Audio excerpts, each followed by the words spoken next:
የሲኦል እሳቱን ስቃዩን እያየች ለፍጥረታት ሁሉ መንግሥተ ሰማያት ማናት? ወንጌል ወንጌል በሉ። መንግሥተ ሰማያት ማናት? ወንጌል ምንድናት? ተስፋ በሉ። ተስፋ ማን ነው? አሁን ይኸውላችሁ በሌላ ቋንቋ አተረጓጎም መንግሥተ ሰማያት ማለት ማን ይመስላችኋል? ኢየሱስ ክርስቶስ ነው ማለት። በሌላ ቋንቋ ኢየሱስ ክርስቶስ መንግሥተ ሰማያት ይባላል። መንግሥተ ሰማያት ለልጁ ሰርግ ያደረገ ንጉሥን ትመስላለች። ሰርግ ያደረገ ንጉሥ የተባለ አብ፣ ንጉሥ ለልጁ የተባለ ወልድ፣ የተደገሰው ድግስ ምስጢረ ሥጋዌ ወይም የአምላክ ሰው መሆን ማለት ነው። የአምላክ ሰው መሆን አብ ለልጁ የደገሰው ድግስ ነው ማለት ነው። ሰርግ የተባለ ድግሱ ሌላ ነው። ሰርጉ ግን አብ ለልጁ ያዘጋጀው የሙሽርነት ጊዜ ነው። ለዚያ የተመረጠው የመጀመሪያውን በጣም በብዙ ወገን ያወርዱታል አባቶቻችን። ኦሪትን ሰርግ ይሏታል። የመጀመሪያ ሰርግ የተባለች ኦሪት፣ መርአዊ የተባለ እግዚአብሔር፣ መርአዊ ማለት ሙሽራ ነው። መራት የተባለች ሙሽራ የተባለች የእግዚአብሔር ቤት ቤተ እስራኤል ማለት ነው፣ ወይም የነቢያት ጉባኤ ማለት ነው። እግዚአብሔር ለልጁ ለወልድ ያዘጋጀው የኦሪት ሰርግ ትንቢት ነው። ትንቢት ነው። አጭታዎቹ ነቢያት ናቸው። የተደገሰው ድግስ ቃለ እግዚአብሔር፣ በረከተ ምድር፣ ዕድሜ፣ በረከተ ውሉድ፣ በረከተ አበው፣ በረከተ መዋዕል እነዚህ ናቸው። ስፍሐ ምድር፣ ጠለ ሰማይ እነዚህ መዊ ማሸነፍ፣ ድል መንሳት፣ ጉልበት፣ ኃይል፣ ጤና፣ ዕድሜ፣ በረከት እነዚህ የኦሪት ድግሶች ናቸው። ሙሽራው እግዚአብሔር፣ ሙሽራይቱ ምኩራብ ወይም ቤተ እስራኤል፣ ድግሱ ዕድሜ፣ ማሸነፍ፣ ጤና፣ ልጅ እነዚህ የኦሪት በረከቶች ናቸው። እግዚአብሔር ኑ ብሎ የላካቸው ሰርግ ጠሪዎች የተባሉት አበይት ነቢያት ይባላሉ። አበይት ነቢያት የሚባሉት የመጀመሪያዎቹ እግዚአብሔር የላካቸው ታላላቅ ነቢያት ማለት ናቸው። አበይት ነቢያት በሁለት ወገን ይከፈላሉ፣ ወይም ሁለት ክፍል አላቸው።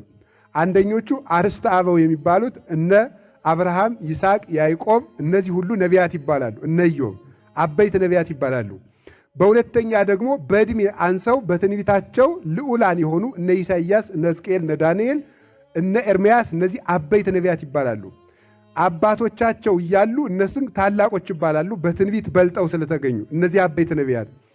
እነዚህ ላከ እምቢ አሉ ማለት እግዚአብሔር በኖህ ሰበከ የሰማው የለም፣ በአብርሃም ሰበከ የሰማው የለም፣ በሎጥ ሰበከ የሰማው የለም፣ በሙሴ ሰበከ የሰማው የለም፣ በኢሳይያስ፣ በኤርምያስ፣ በሕዝቅኤል ኢየሩሳሌም ኢየሩሳሌም እንተ ትዌግሮሙ ለነቢያት ወትቀትሎሙ ለሐዋርያት ሚ መጠን አስተጋበውኩ ፈቀድኩ አስተጋብ ውሉደኪ ከመ እንተ ታስተጋብ ዶርሆ እጎሊሃታ ይተክነፊያ።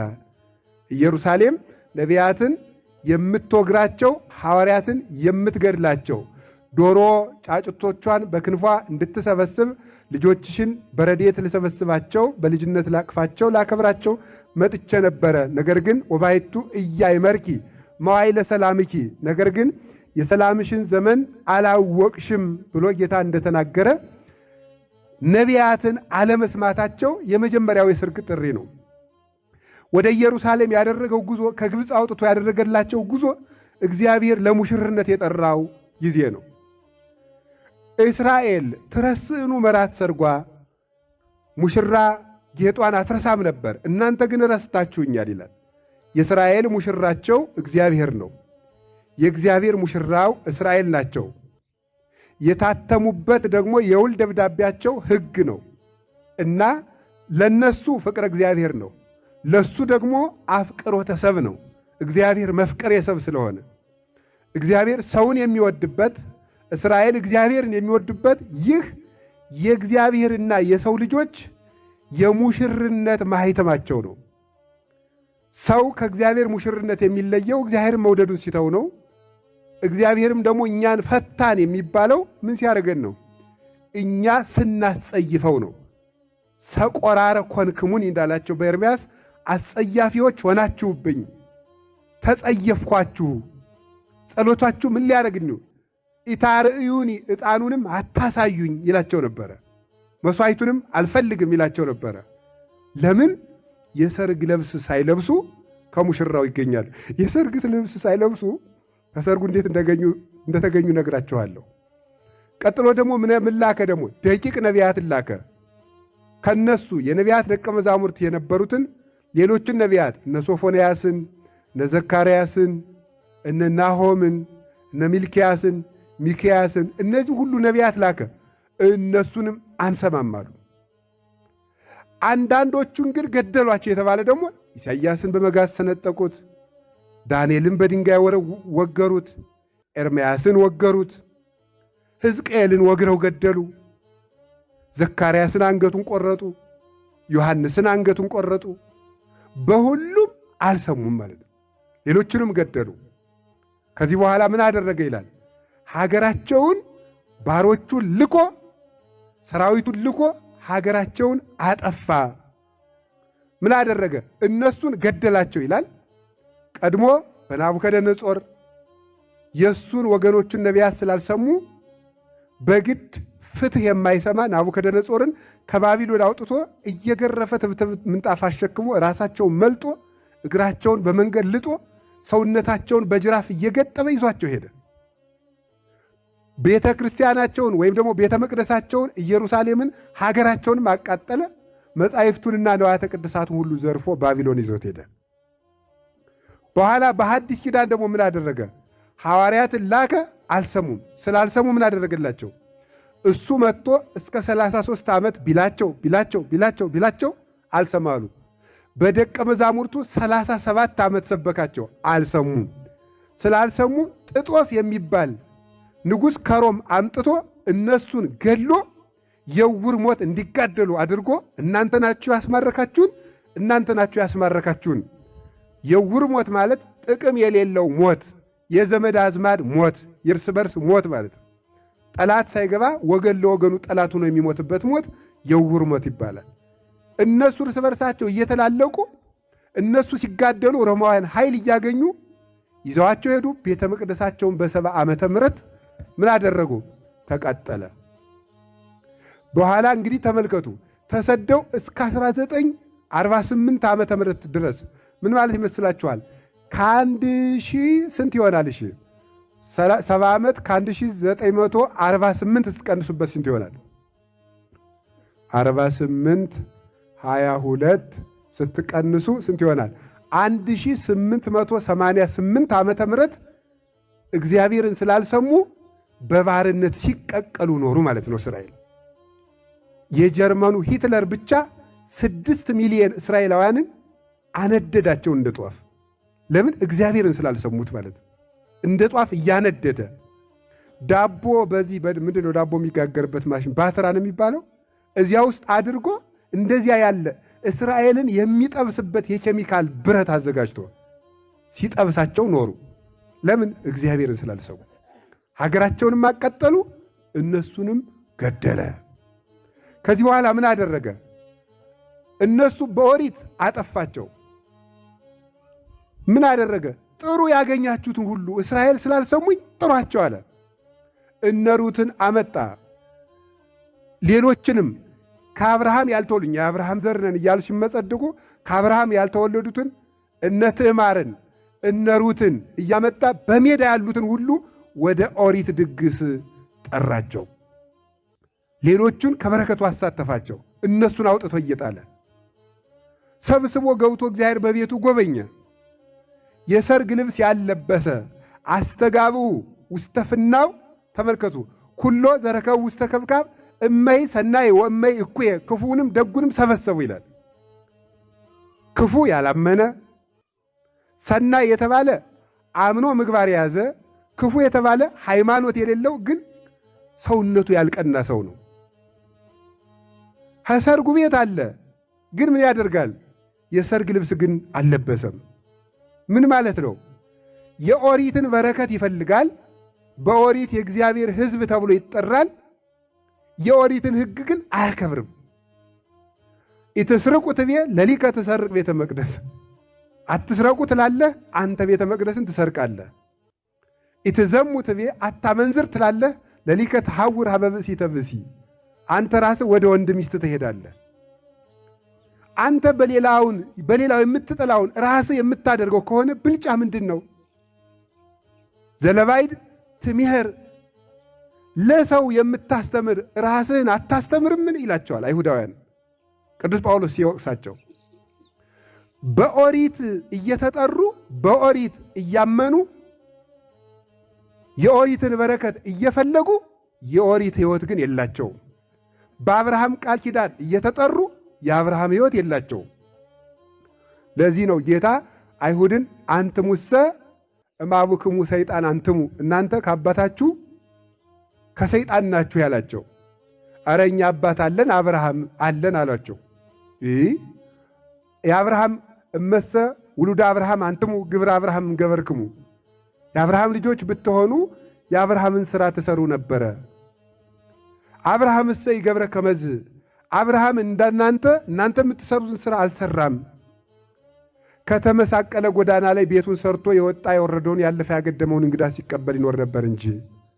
አንትሙሰ ትፈቅዱ ትቅትሉኒ ብእሴ ጻድቀ ዘጽድቀ ነግረክሙ፣ እኔ ግን ከባሕሪ አባቴ በሕልውና የመከርኩትን የማስተምራችሁን ጻድቀ ባሕሪ እውነተኛ የባሕሪ አምላክ እውነተኛ መምህር የምሆን እኔ የማስተምራችሁን ትምህርት ንቃችሁ ልትገድሉኝ ትፈልጋላችሁ። አብርሃም እንኳን ደግ መምህር አግኝቶ ሊገል ከመንገድ ያለፈውን ሰው ሁሉ እንጀራ ሲያበላ ይውላል።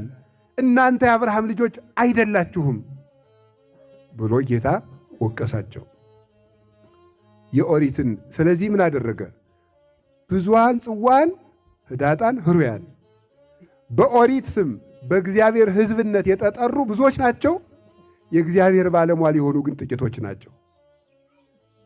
ከ600,000 እስራኤል ወጥቶ የወረሱት ግን ስንት እንደሆኑ ታውቃላችሁ? ካሌብና ኢያሱ። ከግብፅ እግዚአብሔር ያወጣው ሕዝብ ስንት ነው? 600,000። ርስት የወረሰ ግን ስንት ነው? 2 ሰው። አይገርማችሁ? ለምን?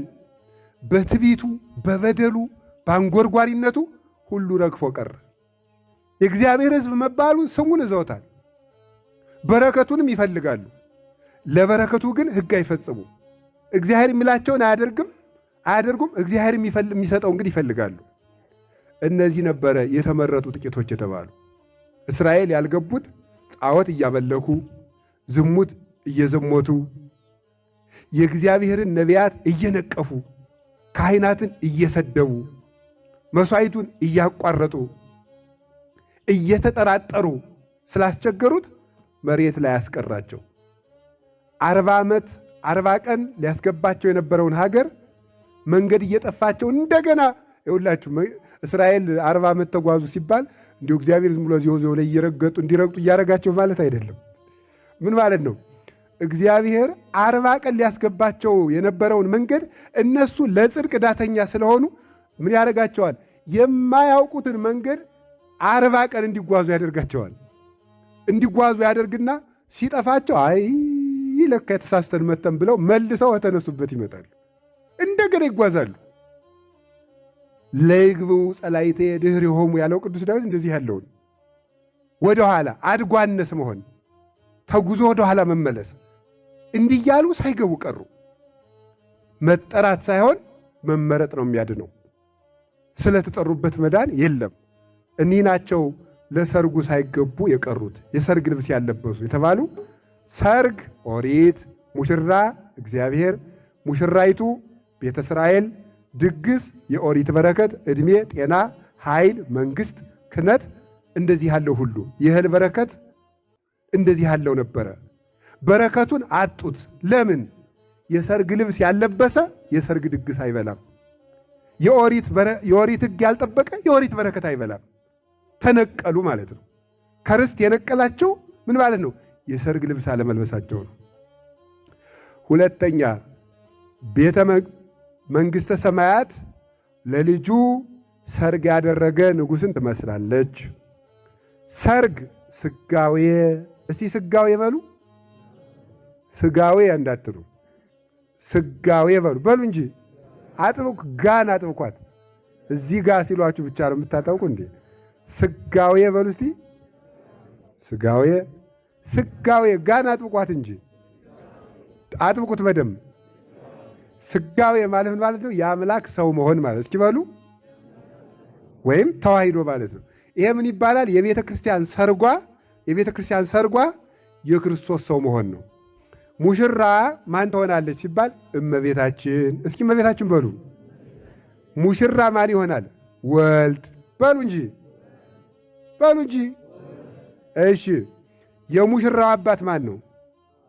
አብ። ሙሽራይቱ ማን ናት? እመቤታችን። በጣም ጥሩ። የሙሽራይቱ መንግስተ ሰማያት ስጋዌ ማለት ነው። መንግስተ ሰማያት ስጋዌ ሰርግን ትመስላለች ማለት የክርስቶስ ሰው መሆን ምን ትመስላለች ማለት ነው? ሰርግን ትመስላለች። ዮሐንስ ወንጌል ምዕራፍ 2 ላይ ስንመለከት እንዲህ ይላል፣ ዋመሳልስት ዕለት ከብካብ ኮነ በቃና ዘገሊላ። በሦስተኛው ቀን በቃና በገሊላ ዕጣ በምትሆን በቃና ሰርግ ተደረገ። ሦስተኛው ቀን ያሉትን ሊቃውንት ሲተረጉሙ ምን ይላሉ? ማክሰኞ። እሱን ይተውትና ወደ ወርቁ ሂደው ዘመነ አበው፣ ዘመነ ኦሪት፣ ዘመነ ሐዲስ ሦስተኛው ቀን ተባለች ማለት ነው።